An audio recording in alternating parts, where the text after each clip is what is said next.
কি বলবো ভাই, দুঃখের কথা। গার্লফ্রেন্ডের জন্য ভাই বরিশাল সাপোর্ট করলাম, কিন্তু ম্যাচও গেল, আমার গার্লফ্রেন্ডও গেল। বরিশাল যে বুয়া খেতার গাড়টি লইয়া লঞ্চে করে ডাইরেক্ট চলে গেছে বরিশাল। আমরা বরিশাল শক্তিশালী ছিলাম, আছি এবং থাকবো। নাহিদ রানার বোলিং আমার মন কেড়েছে, মনে হয়েছে যে শোয়েব আক্তার বল করছে। কিছুদিন আগে ওয়েস্ট ইন্ডিজের ব্যাটসম্যানরা ওর গতির কাছে পরাস্ত হয়েছে, তো সাধারণত তামিম ইকবাল ওর বল তো চোখেই দেখে না। কি বলবো ভাই, দুঃখের কথা। গার্লফ্রেন্ডের জন্য ভাই বরিশাল সাপোর্ট করলাম, কিন্তু ম্যাচও গেল, আমার গার্লফ্রেন্ডও গেল।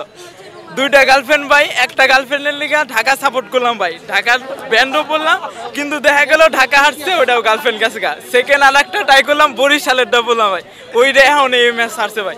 গো টু মাঠের বাইরে ভাই, ডাইরেক্ট কিক মাইরা বরিশালে পাঠাই দিছি, এর প্রমাণ আমরা মাঠে দিছি।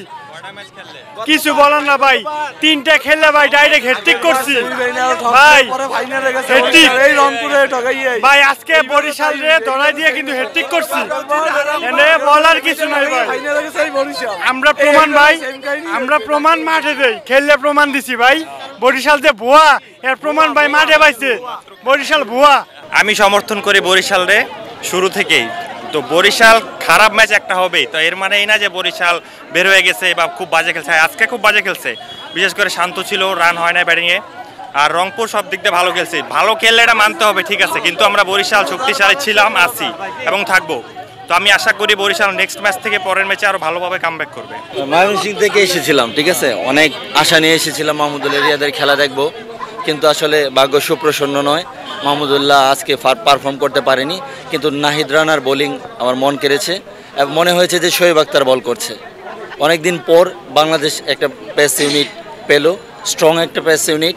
হয়তোবা মুস্তাফিজুর রহমান চান্স পাবে কিনা আমি তা নিয়ে সন্দিহান, কিন্তু ওভারঅল মিলিয়ে আমার মনে হয়েছে বরিশালের পেস ইউনিটটা খুবই দুর্বল। নাহিদ রানা বর্তমান ওয়ার্ল্ডে তুরুপের তাস, ওর যে স্পিড, ওর স্পিডই তো ভাই, ওরা তো ভয় পাইছে ভাই, ওর তো মোকাবেলাই করতে পারে না।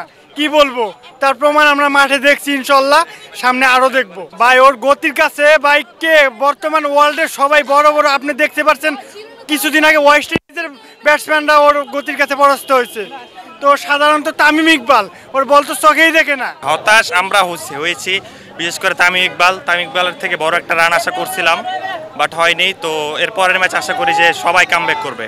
শান্তর পারফরম্যান্স নিয়মিতই হতাশ করতেছে আমাদের, তো আজকেও সেম হতাশ করছে। এখন আশা করি যে সে কামব্যাক করবে, আর না হলে তাকে একাদশ থেকে বাইর করা হোক। সে পাবনা থেকে আসছে ভাই, সকালে আসছে রাজশাহী খেলা দেখার জন্য।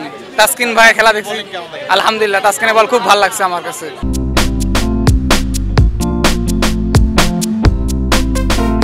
ফরচুন বরিশাল না দিলেও রংপুর মেবি দিবে। সামনের বার আমি রংপুরে সাপোর্ট হয়ে জার্সি মার্সি নিয়ে রংপুরে সাপোর্ট করবো, ইনশাল্লাহ রংপুরে মেবি কাপও নিবে, আর রংপুরে সাপোর্ট করার পরে গার্লফ্রেন্ড হইতেও পারে। আজকের ম্যাচে আমি ফরচুন বরিশালকে সাপোর্ট করেছিলাম, ভেবেছিলাম আজকে তামিম ইকবাল, মুশফিকুর রহিম, শাহিন শাহ আফ্রিদি, কাইল মায়ার্স এবং ফরচুন বরিশাল যেসব ভালো ভালো প্লেয়ার আছেন তারা অনেক ভালো খেলবেন এবং ফরচুন বরিশালের জন্য অনেক রান এনে দেবেন, মানে ধরেন 200 বা 200-র বেশি রান করবেন তারা। কিন্তু দেখলাম তারা 125 রান করেছে, তাই বুঝে গেছিলাম যে তাদের জেতার চান্স খুবই কম, তাদের হারার চান্সই বেশি। কান্না করতে ইচ্ছা করছিল, কিন্তু কান্না তো করতে পারি নাই, এটা খুবই দুঃখের বিষয়। কিন্তু চাইছিলাম যে, কিন্তু এখন আমি আশা ছাড়ি নাই। ফরচুন বরিশালের সেরা দল রংপুর রাইডার্স, ফালতু মফিজ, ফরচুন বরিশাল সেরা, ফরচুন বরিশালই কাপ নেবে, এটা আমার প্রত্যাশা। বুয়া মফিজ বরিশাল যে বুয়া খেতার গাড়টি লইয়া লঞ্চে করে ডাইরেক্ট চলে গেছে বরিশাল।